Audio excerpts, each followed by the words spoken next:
ዛሬ እስቲ አንድ ሰው ላስተዋወቃችሁ። በቲክቶክ የተዋወቁት ወዳጄ ነው። ያው በቲክቶክ ተዋወቀውም እንደ ወንድም ብሎት በጣም ቀረቤታችን ከፍ ያለ ሆኗል።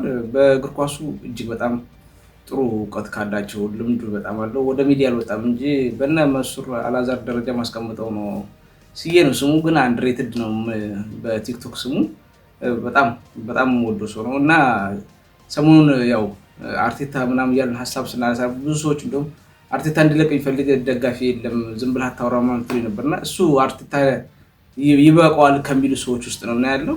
እኔና እሱ አውርተን ነበርና ቃለ ምልልስ አድርገን ነበር በዋትስአፕ ተደዋውለን። ያደረግነውን ቃለ ምልልስ ያው ያወራነውን ወሬ እዚህ ጋር መጥቼ ላጋራችሁ ፈለኩኝ። ረዘም ይላል። በእርግጥ ዩቲዩብ ላይ ሙሉውን እለቃለሁኝ። ገብታችሁ ከተመቻችሁ መጀመሪያችን ቅምሻውን ስቧትና ከተመቻችሁ ሙሉውን ዩቲዩብ ላይ ተሰሙታላችሁ። ሊመቻችሁም ላይመቻችሁም ይችላል። ግን እስቲ ስሟትና ከተመቻችሁ ወደ ዩቲዩብ ትሄዳላችሁ። እግር ኳስ ላይ የማይቀየር ነገር የለም፣ ጥርጥር የለውም። በዚህ በፈጣሪ በሰጠኝ እድሜ ባየሁበት የእግር ኳስ እድሜ ብዙ ዋንጫ የሚያገኙ የማይመስሉ አሰልጣኞች ዋንጫ ሲያገኙ ምናምን አይቻለሁ። ግን አርቴታ የሆኑ የአሰልጣኞች ክፍሎች አሉ። አሁን ሁሉም አሰልጣኝ ዋንጫ ማሸነፍ ይችላል ብሎ ማሰብ፣ በተለይ በእንደዚህ አይነት በፕሪሚየር ሊግ ወይ ደግሞ በትልቅ ደረጃ ዋንጫ ያገኛል ብሎ ማሰብ ከባድ ነው ለኔ። ምክንያቱም የአሰልጣኞች ደረጃ አለ ብዬ አስባለሁ። አሸናፊ አሰልጣኞች አሉ፣ ቡድንን ደግሞ ማሻሻል የሚችሉ አሰልጣኞች አሉ እና እኔ አሻሻይ ነው ብዬ ነው ማስበው። አርቴታ አሻሻይ ነው እንጂ አሸናፊ አይደለም። ማሸነፍ ማራቶን ነው። አሞድ ካስታልክ የዘንድሮን ፕሪሚየር ሊግ አሁን ካስታልክ አርሰናል በነዛ ጨዋታዎች በፉክክር መንፈስ በነበረበት ደረጃ ራሱ የጣላቸውን ነጥቦች ባይጥልና በሙሉ ተጫዋቾቹ ራሱ ቢቀርብ 3 እና 4 ጨዋታዎች እየደረሰ እየቀረው ቢቀር ሜንታሊቲ የለውም። ከአሰልጣኝ የሚመነጭ የማሸነፍ ስለልቦና አለ። ከዚህ በፊት እንዲሁም ያንተ ክለብ ትልቁ ማስረጃ እሱ ነው።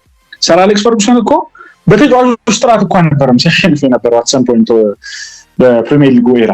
በእነ ኦሼ እኮ ያሹ ፓርክን፣ ኦሼን፣ ራፋኤልን ምናምን አድርጎ ቫሌንሲያን አድርጎ እኮ ያሸንፍ ነበረ። ምንድነው ተጫዋቾች ላይ የሚፈጥረው ሳይኮሎጂካል ጥንካሬ አለና አርቴታ ያ ነገር የለውም እና አሁንም የተጫዋቾች ጥራት ቡድኑ ላይ ቢጨመር እነዛ ይሄ ከአሰልጣኙ የሚመጡት የአሸናፊነት ስለልቦና ተጫዋቾች ላይ የሚተላለፍ የአሸናፊነት ስለልቦና ይኖራል ብዬ አላስብም። በቃ ሰውየው ስጦታው አይመስለኝም፣ ወይ ደግሞ ይሄ እድሜው ላይ አይደለም፣ የማሸነፍ እድሜው ላይ አይደለም። አንዳንድ አሰልጣኞች እኮ በዓለማችን ላይ ትላልቅ የምንላቸው አሰልጣኞች የመጀመሪያ የእግር ኳስ ፌደራል ኤግዛክትሊ የስ በቃ ፖቼቲኖ ለኔ አርቴታ የተሻሻለው ቨርሽን ፖቼቲኖ ነው ብዬ ነው ማስበው። ምናልባት አርቴታ ፉክክሩ ባልጋለበት ብዙ ፕሬሸር በሌለበት እንደነ ፈረንሳይ ሊግ ወይ ደግሞ ሆላንድ ሊግ እዛም ቢሄድ ያው ትላልቆቹን ቡድኖች ሲይዝ ማለት ነው እዛ ምናልባት ሰክሰስፉል ሊሆን የሚችል አሰልጣኝ ነው ብዬ አስባለሁ እንጂ በሱ ሜንታሊቲ በሱ የቡድን መዋቅር በሱ የቡድን አስተሳሰብ አይ ቲንክ ለሻምፒዮንነት የምንቀርብ አይመስለኝም። 5 ዓመትም ሰውየውን ለመረዳት አይ ቲንክ በቂ ነው። እሺ አሁን አርሰናል አምና ካስቶን ቪላ ሽንፈት በፊት ጋርዲዮላ አሰልጣኙ ቢሆን አርሰናል ዋንጫ አያጣም ብለህ ታስባለህ?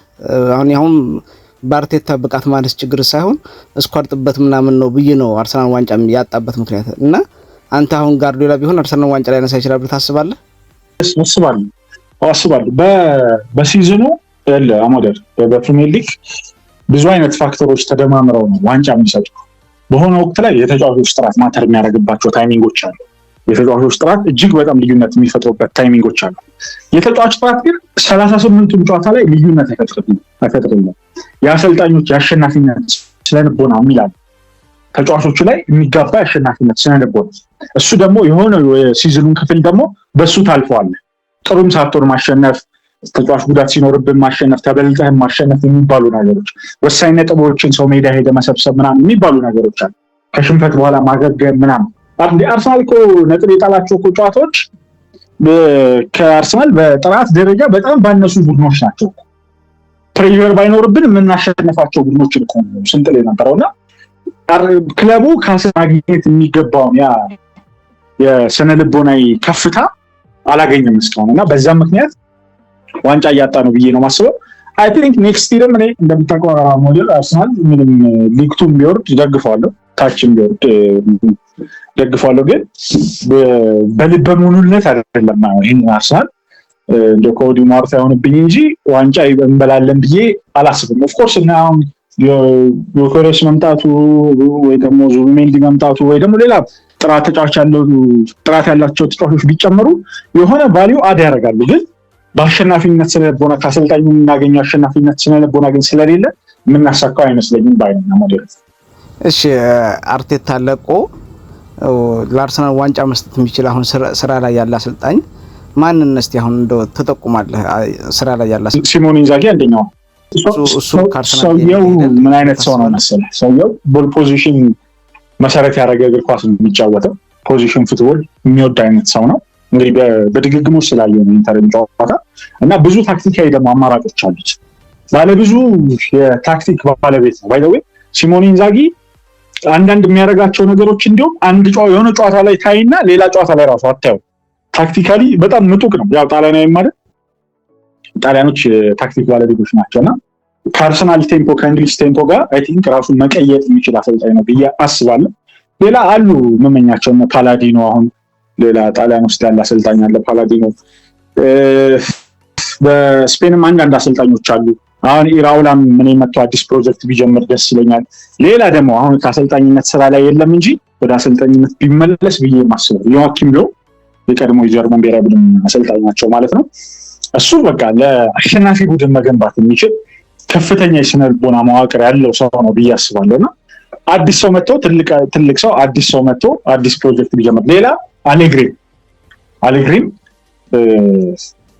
በጣም የዋንጫ ሰው ዋንጫ ማሽተት የሚችል ሰው በጣም ያልተስተካከለ የራሱ ስኳድ ይዞ ዋንጫ ማሸነፍ ይችላል። አሌግሪም በጣም ነው ማደንቀውና አሉ እንደዚህ አይነት ኮቾች እነሱ ቢመጡ ባይነት አርቴታ አይ ቲንክ እኔ ነግሬያለሁ ከዚህ በፊት 6 ዓመት ምናምን አህለ ዋንጫ ማግኘቱ ለኬሪየሩም ጥሩ አይደለም። ለራሱም ሲል አይ ቲንክ ኔክስት ይር ቢለቅ ይሻላል። አይ ሆፕ ግን እኔ ስህተት ሆኜ አይ ሆፕ ምላሴን ቢያስውጠኝ ይሻላል ኔክስት ይር አሸንፎ በእኔ ሞር ስለምደሰት ከኔ ኦፒኒየን ይልቅ ያርሰናል አይ ሆፕ ግን አይመስለኝም። ያው ቅድመ ግምት ስሰጥ አይመስለኝም። እኔ አሁን ሌላው ምን መሰለህ አርቴታ ከለቀቀ አርሰናል ይፈራርሳል እንደ እንደዚህ አትበሉ ምናምን አይደለም። ምክንያቱም ክሎፕን የሚያክል ፕሪሚየር ሊጉን ሻምፒዮንስ ሊጉን ያነሳ ሰው በስሎ ተተክቷል። ያንን የሚያክል ትልቅ አሰልጣኝ ግርማ ሞገስ ያለው ማን ይተኳል ሲባል ሲጨናነቅ የነበረ ሰው እሱ መጥቶ ተክቶ በመጀመሪያ መቶ ዋንጫ በልቷልና አሁን ልክ እንዳንተ አይነቱ ሰው ሲመጣ አይባልም አርሰናል ይፈራርሳል ምናምን ማለት አልችልም። ምክንያቱም ይሄ ታይቷል በቃ ማሳያ ያው ስሎት እንግዲህ እና አንተ ይሄን ስትል ምንም ለምን ይሄን ትላለህ ማለት አልችልምና አንተ እስከዛ አንፃር ምን ትላለህ? በጣም አሪፍ ምክንያት ነው ያነሳው። የሚገርመው በእግር ኳስ ባይ ዘ ዌይ የማይተኩ ነገሮች የሉም። ትክክለኛውን ተተኪ ማግኘት ከባድ ቢሆንም ሁሉም ሰው ግን ይተካል።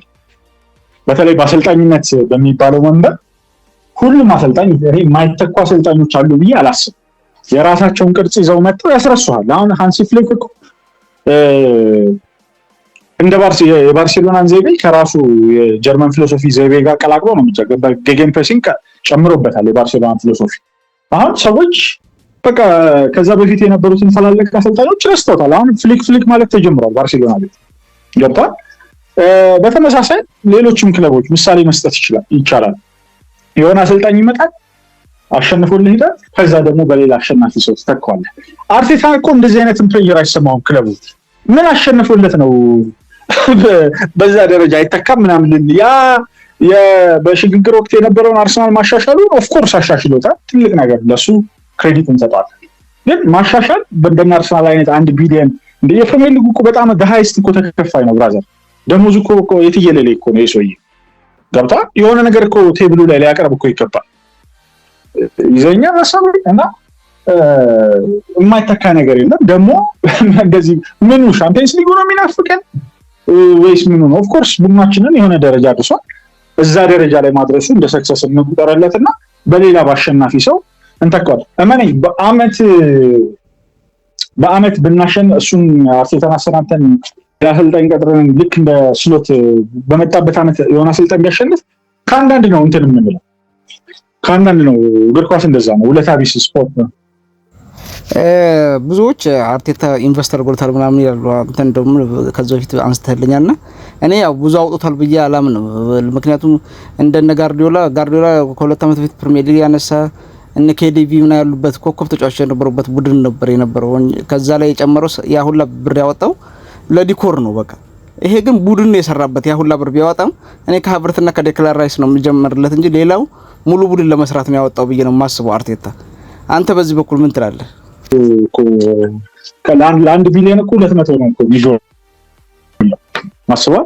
አሁን ዘንድሮ በሚያደርጋቸው ኢንቨስትመንቶች ምናልባት 1 ቢሊዮን ሊገባ ይችላል። እንግዲህ እንደተባለው ተጫዋቾች የሚገዛቸው ሊቨርፑል ስኳሽ የክሎፕ ሊቨርፑል የኮንቴ ቼልሲ እነሱ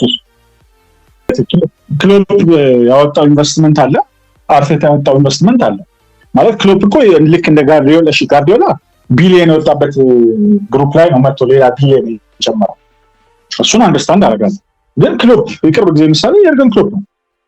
የርገን ክሎፕ ረጅም ጊዜ ፕሪሚየር ሊግ ያለበላ አሰልጣኝ ማነው? ያለበላ ቡድንን ተረከበ፣ ፕሮጀክቱን ተናገረ።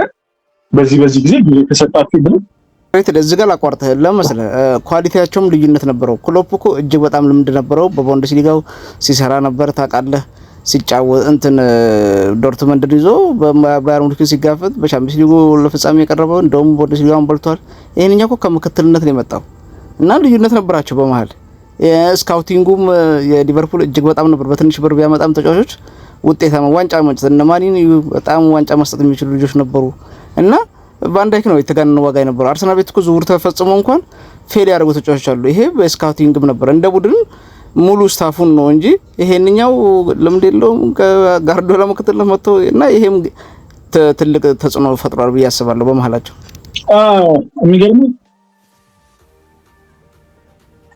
የሚገርመው ሞዴል በእግር ኳስ ገንዘብ ኢንቨስት ስታደርግ አይደለም አርሰናል ይቅርና እኔ አስታውሳለሁ የ2011 12 13 አካባቢ ማላጋ የስፔን ቡድን ካስታወስከው ሞዴል ማላጋ ባለሀብቶች ወድቆ ነበር ማለት ባለሀብቶች ገዝተውት ነበረ እና ባለሀብቶች ገዝተውት ተጫዋቾች መሰብሰብ ጀመሩ።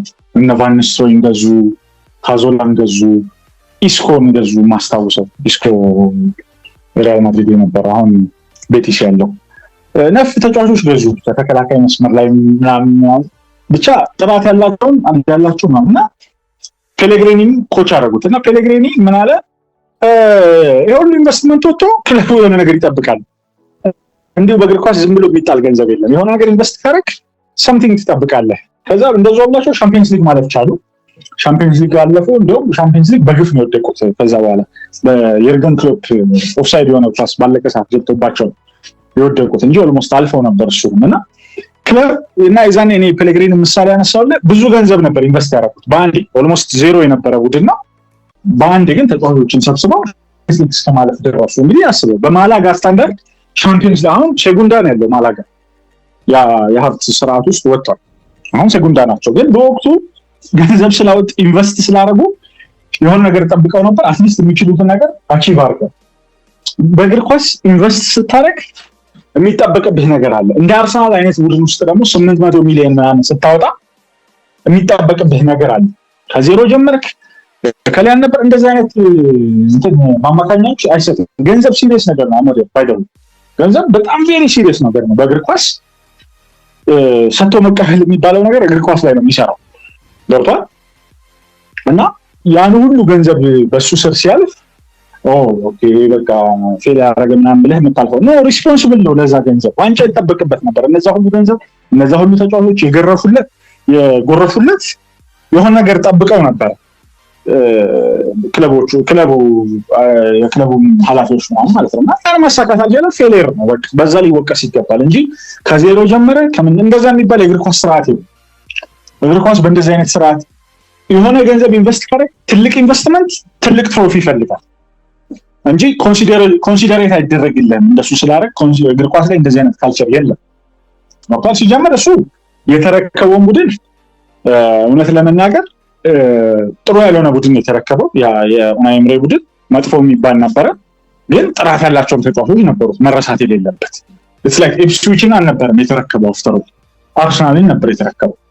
ገብቷል። አርሰናል ይብዛ የሚነስብ በተወሰኑ መድረኮች ላይ የተወሰነች የፉክክር መንፈስ የሚያሳይ ክለብ ነው። በየትኛውም ጊዜ ቻምፒየንስ ሊግ የሚቀር ምንም የሚቀር የሆነ የፉክክር መንፈስ ውስጥ ያለ ክለብ ነው። ያን ክለብ ተረክበህ 800 ሚሊዮን ስታወጣ ክለቡ ይህን ነገር ይጠብቃል። ያን ካላረክ ምንም አይነት ማማካኛ ማቅረብ የለብም። ቁጥሮች፣ የቆየባቸው አመታቶች እና ገንዘቦች ሞር ይናገራሉ። ገብቷል። ከጉዳዩ ይልቅና እኔ እንደዛ ነው ማስበው። አይ ቲንክ ኔክስት ይር የመጨረሻው ቢሆን አሁን ያንተ አቋም አርሰናል ምንም ዝውውር ቢደረግለትም አርቴታ ለአርሰናል ዋንጫ መስጠት ይችላል አላምንም ነው አቋም ያንተ? እንደዛ ይመስለኛል።